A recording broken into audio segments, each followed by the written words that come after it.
लालची लोमड़ी की कहानी।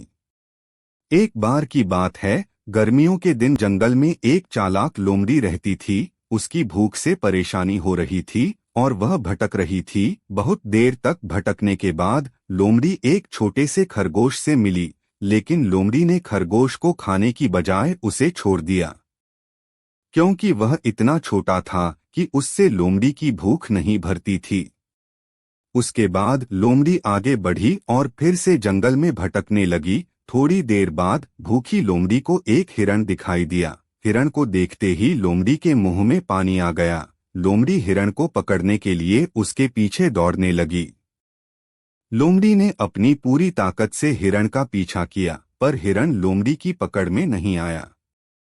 लोमड़ी को देखकर हिरण हंसते हुए बोला, ओ चालाक लोमड़ी, तुम मुझसे तो तेज हो, लेकिन तुम्हारी चतुराई का इस्तेमाल गलत जगह पर हुआ।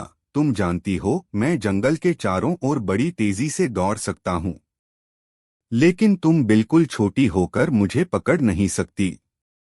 लोमड़ी शर्मिंदा हो गई और उसने हिरण से कहा, माफ कीजिए महाराज, मैंने अपनी लालच में गलती कर दी। मैं समझ गई हूँ कि आपको पकड़ना मेरे बस की बात नहीं है।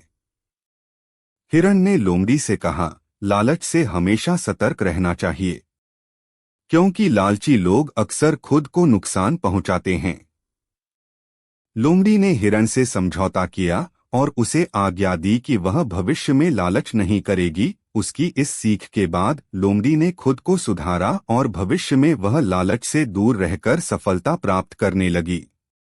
इस कहानी से हमें यह सीख मिलती है कि लालच से हमेशा बचना चाहिए और हमें अपनी छल के इस्तेमाल को सही दिशा में उपयोग करना चाहिए। लालच से हमारी सोच अधूरी हो जाती है और हम गलत निर्णय ले सकते हैं, जो हमें बड़ी परेशानी में डाल सकते हैं।